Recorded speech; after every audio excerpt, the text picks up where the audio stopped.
6월 4일 화요일 아침 묵상 사도행전 15장 36절에서 16장 15절까지 갈등을 넘어 전파된 복음이라는 제목을 가지고 말씀을 살펴보도록 하겠습니다. 이 사도행전은 누가가 기록했어요. 근데 누가가 왜 사도행전을 기록했을까? 그 바울의 사람들이라는 책에 보면 누가가 사도행전을 기록하는데 굉장히 강력한 동기부여를 받아서 스스로에게 이것을 기록하게 됩니다. 아마 누가는 의사였어요. 그리고 굉장히 누가복음을 보면 굉장히 누가는 좀 사고 체계가 굉장히 논리적인 사람이었던 것 같아요. 아주 예수님의 일대기를 사건과 시간의 순서에 따라서 잘 기록해 놨기 때문입니다. 아마 누가는 이 초대교회 안에 있었던 다양한 일들을 통해서 하나님께서 결국은 모든 것들을 선을 이루시고 모든 것 가운데 역사하시는 그 하나님의 역사들을 보면서 굉장히 놀라움을 금치 못했던 것 같아요. 그래서 아주 초대교회 안에 있던 여러 가지 실수, 넘어짐, 또 사도들 간의 여러 가지 경쟁이나 다툼 이런 것들도 그대로 기록하지만 그것들이 결국은 오히려 교회의 방해가 되기보다는 하나님의 나라와 교회를 굳건히 세우는 그러한 하나님의 역사의 한 장이 되는 것들을 보면서 아마 이 시대를 살아가는 성도들에게 이러한 하나님의 역사에 대한 눈들, 하나님 역사에 대한 관점들을 갖기를 원했던 것 같아요. 저는 믿음의 참 중요한 요소 중에 하나가 헌신도 있고 어떤 열정적인 신앙의 모습도 있지만 저는 세상을 바라보고 자기 삶을 바라보는 관점에 있다고 생각을 합니다. 믿음이 좋은 사람일수록 하나님의 눈으로 자기의 삶을 바라보는 거죠. 그래서 오늘 말씀 가운데 있는 다양한 실수와 실패, 넘어짐을 통해서 그것들이 어떻게 하나님의 영광을 더 드러내고 내 삶을 풍성하게 하는지 오늘 하나님의 일하심의 관점들을 좀 함께 묵상하면 참 좋을 것 같습니다. 우리 36절부터 41절을 보면 드디어 이제 바울과 바나바가 마가 요한이라고 하는 마가복음의 저자인 마가하고 이를 데리고 가는 문제로 대판 싸우게 됩니다. 얼마큼 다투냐면 39절 보면 서로 심히 다투어 피차 갈라서니 바나바는 위로자의 아들이라고 해서 굉장히 온유하고 품성이 좋은 사람이에요. 이 사람하고 심히 다투었다고 하는 건 그냥 말싸움한 정도가 아니고요. 제 생각에는 서로 건들지 말아야 될 거 선 다 넘은 것 같아요. 그러니까 갈라쓰죠. 바나바 이런 얘기까지 안 했겠어요. 상상하지만 심히 다투어서 선 넘었으면 야 내가 아니었으면 네가 어떻게 지금 여기서 이렇게 사도라고 부름받을 수 있겠냐부터 시작해서 바울이 그렇게 끼고 도니까 네가 내 미친 거다 모르겠어요. 제가 상상을 해보면 다 어마어마한 얘기들이 오고 갔을 거예요. 그래서 다시는 서로 사역을 하지 않아요. 다시는. 그런데 저는 바나바가 옳았다고 생각합니다. 목사님의 생각이가 아니요. 나중에 바울이 죽을 때가 되면 마가 데려오라고 그래요. 자기가 실수한 거 인정해요. 사람이 넘어질 수 있고 실수할 수도 있죠. 그런데 바나바는 그를 품고 가야 되는 게 맞다고 해서 저는 그게 맞다고 생각해요. 근데 바울은 끝까지 안 데려간다고요. 그리고 누구를 택하냐? 실라와 디모데를 택해요. 실라는 굉장히 철두철미한 사람이에요. 우직한 사람이에요. 그 사람을 데리고 이제 떠납니다. 잘 보세요. 바나바와 바울은 다퉈서는 안 돼요. 목사와 목사가 다툰 거니까. 바나바에게 바울은 그렇게 하면 안 됩니다. 특히 바울은 마가를 그렇게 대해서는 안 돼요. 그런데 결과는 더 좋아졌어요. 바나바는 바나바대로 복음이 바울과 반대 방향으로 갔기 때문에 더 많이 전해지고 이 마가가 결국은 마가복음을 기록하는 위대한 초대교회 스승이 됩니다. 할렐루야. 바울은 실라와 디모데를 통해서 더 복음을 명확하고 확장하고 더 크게 그 일들이 갑니다. 나중에 바울과 바나바가 하나 된 건 확실하죠. 왜냐하면 마가를 데려오라고 했으니까 바울이. 사랑하는 성도님들, 우리는 성령님께서 역사하시는 것들을 너무 단순하고 획일적으로 이해할 때가 많아요. 그런데 굉장히 다양하게 일하십니다. 우리의 다툼 가운데도 일하시고 그 다툼을 통해서 그 사람과 사역하지 않는 것들을 통해서도 일하시고 그러니까 우리의 연약함을 가지고 일하시지 우리의 잘함을 가지고 일하시지 않는다는 거예요. 우리는 굉장히 잘하는 것에 마음을 두고 살아갑니다. 우리는 내가 무언가를 똑바로 처리해내는 것에 되게 많은 관점을 가지고 살아갑니다. 그런 사람일수록 다른 사람의 실수를 용납하지 못하고 다른 사람의 틀어짐을 수용하지를 못해요. 숨이 막히는 거죠. 사실은 누군가의 실수나 누군가의 연약함을 품지 못하는 사람들의 특징을 보면 자기가 실수할까 봐 두려움이 많은 사람이에요. 그런데 그러려면 우리가 그리스도의 사랑과 그리스도의 관점을 받아들이셔야 됩니다. 바울과 바나바가 싸운 게 구역장하고 구역장이 싸운 게 아니라고. 목사와 목사가 피 터지게 싸운 거예요. 그래서 안 보기로 작정한 거라고요. 이게 얼마나 교회와 성도들에게 근심이 됐겠어요. 그런데 결국은 어떻게 됩니까? 이 일을 통해서 하나님의 복음이 더 든든하게 쓰는, 싸움을 정당화하는 것이 아니라 하나님의 계획은 그 안에서도 변함없이 이루어지고 있다는 거죠. 사랑하는 성도님들, 우리는 연약할 수 있어요. 부족할 수 있어요. 실수할 수 있어요. 그렇지만 하나님께서 자신의 계획을 세워감에 있어서 그것은 아무 영향을 끼치지 못합니다. 하나님은 우리의 연약함을 통해서도 일하시는 줄 믿습니다. 우리가 필요한 것은 날마다 겸손한 마음을 가지고 그날 하루하루 하나님 말씀과 성령의 인도함을 받아 사는 것인 줄 믿습니다. 그 다음 또 어떤 일이 벌어지냐면 이 바울이 이제 루스드라에서 기어이 디모데를 만나요. 디모데에게 무엇을 하냐면 우리 16장 3절 읽어볼까요? 시작. 16장 3절 시작. 바울이 그를 데리고 떠나고자 할새 그 지역에 있는 유대인으로 말미암아 그를 데려다가 할례를 행하니 이는 그 사람들이 그의 아버지는 헬라인인 줄 다 알미러라. 아까 예루살렘 공의의 치열한 회의를 통해서 야고보 사도가 얘기하지 않았습니까? 이방인들도 할례를 행하지 않아도 된다. 그런데 바울은 디모데에게는 할례를 행함으로 말미암아 그가 나중에 하나님의 사역을 할 때 이 할례 문제로 공격받지 않도록 이 할례를 허락했고 할례를 받도록 했어요. 사랑하는 성도님들, 우리 삶 가운데 수많은 선택들이 있잖아요. 그런데 이 바울이 디모데에게 할례를 행하는 거 안 해도 사실은 상관없거든요. 근데 물론 아마 디모데가 할례를 행하는 게 훨씬 더 바울 입장에선 유리할 거라고 생각을 했던 것 같아요. 이것은 하나님이 허락하시지만 바울이 아시아 쪽으로 가서 복음을 전하는 건 강력하게 막으세요. 잘 정리해서 보세요. 바울이 디모데에게 할례를 행하는 건 성령께서 허락하시지만 바울이 아시아로 가는 것은 강력하게 말리십니다. 우리의 선택 가운데 무엇이 하나님의 뜻인지 너무 고민할 필요 없어요. 정말 그것이 하나님의 뜻이 아니면 예수의 영이 우리를 막으십니다. 그런데 우리 가운데 있는 선택이 그렇게 큰 문제가 아니면 자유의지를 주신 하나님께서 우리의 선택과 지혜 가운데 역사하시는 줄 믿습니다. 그러니까 우리는 너무 성령의 역사를 제한한다는 거예요. 무언가 음성이 들리고 뜻이 분명해지고 그렇지 않아요. 저는 하나님의 뜻을 명확하게 듣고 분석하며 산다는 확신이 있습니다. 그것은 저에게 주신 지혜와 경험과 말씀에 대한 깊이로 선택하고 판단하게끔 하세요. 그런데 그것이 정말 성령께서 기뻐하시는 일이 아니면 어떠한 일을 통해서도 막으십니다. 사랑하는 성도님들, 너무 경직된 신앙생활을 안 하셨으면 좋겠어요. 그것이 정말 죄에 대한 문제가, 죄에 대한 문제는 하나님이 굳이 우리에게 막지 않으세요. 그건 당연히 안 해야 될 문제니까. 당연히 안 해야 될 문제니까. 그렇지만 오늘 점심을 순두부를 먹을지 된장찌개를 먹을지 갖고 하나님께 기도해도 된장찌개 먹어라 얘기하지 않으십니다. 우리가 먹고 싶은 음식을 먹을 때 하나님이 기뻐하세요.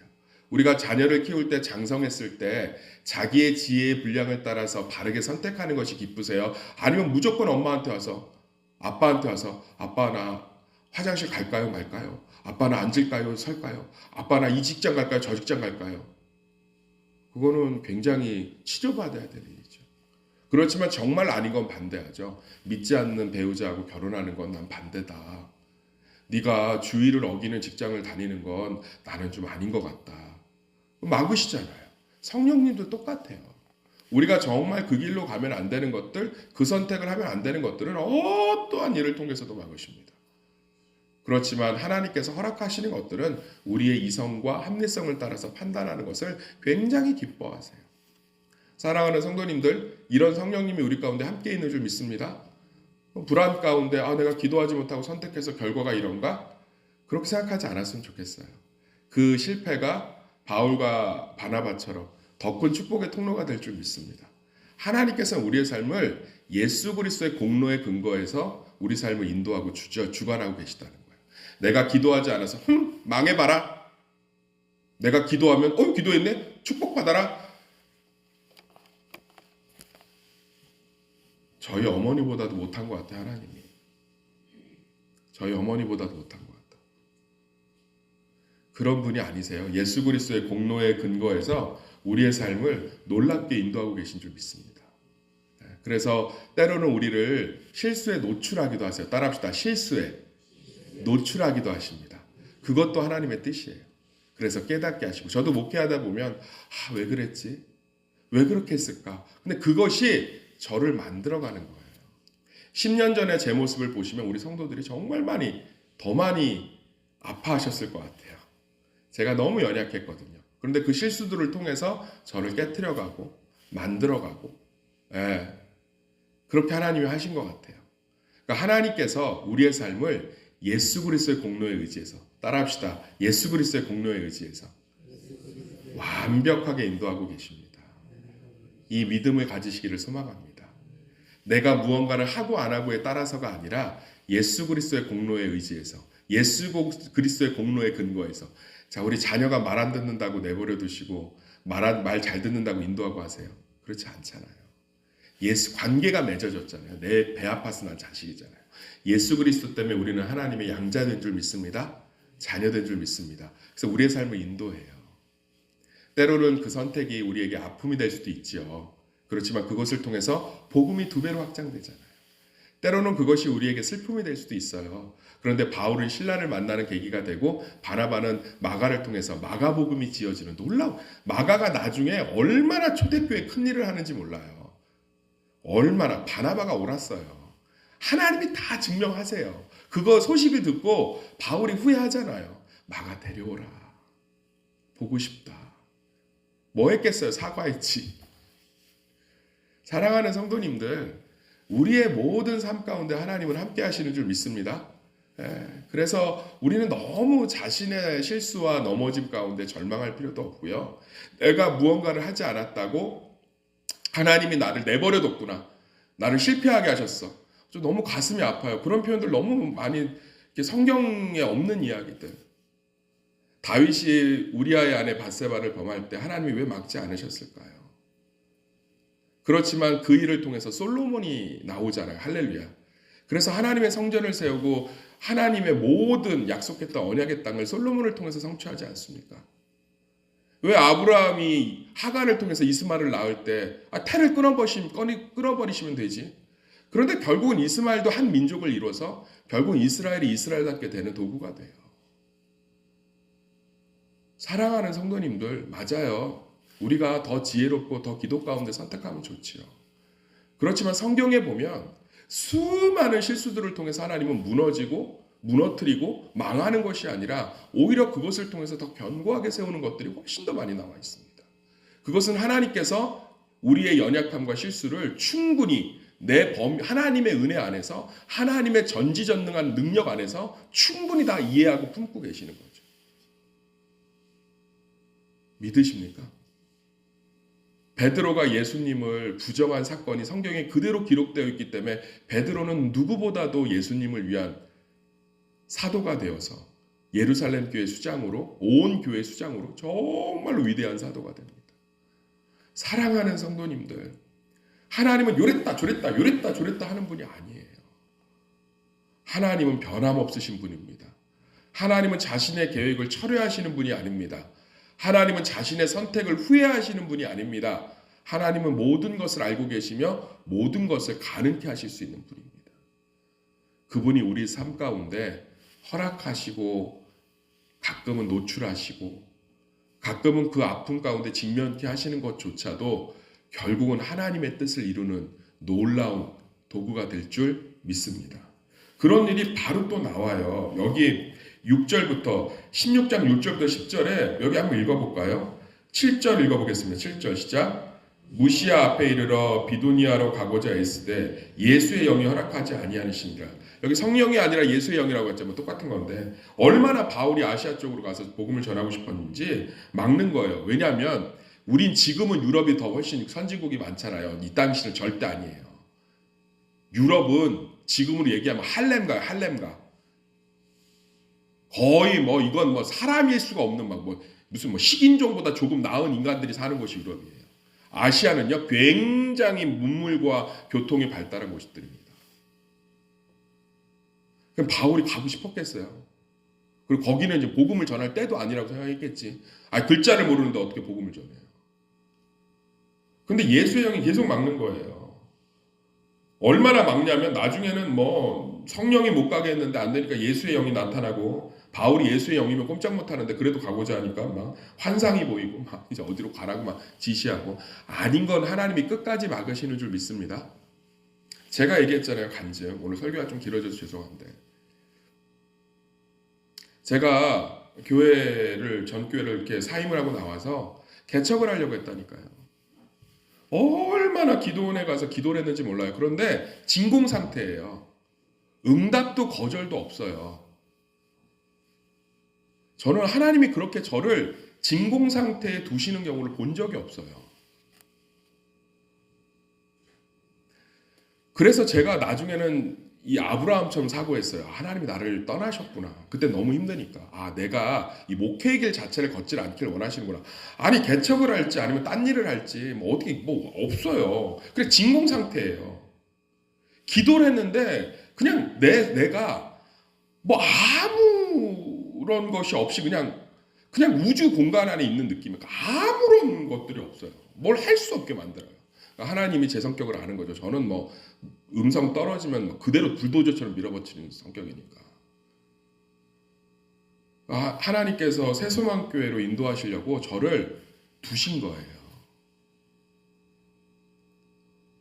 사랑하는 성도님들, 하나님은 지금도 우리를 명확하게 인도하고 계신 줄 믿습니다. 예수 그리스도의 공로에 근거해서.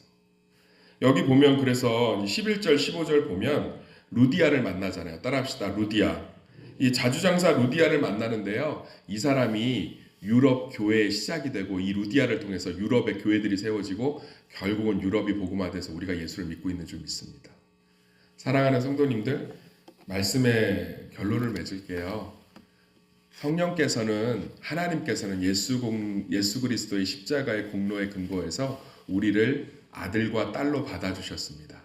그래서 우리는 하나님의 인도함 가운데 있습니다. 그것은 내 실수와 실패와 내 연약함 모두 하나님 안에 있다라는 뜻입니다.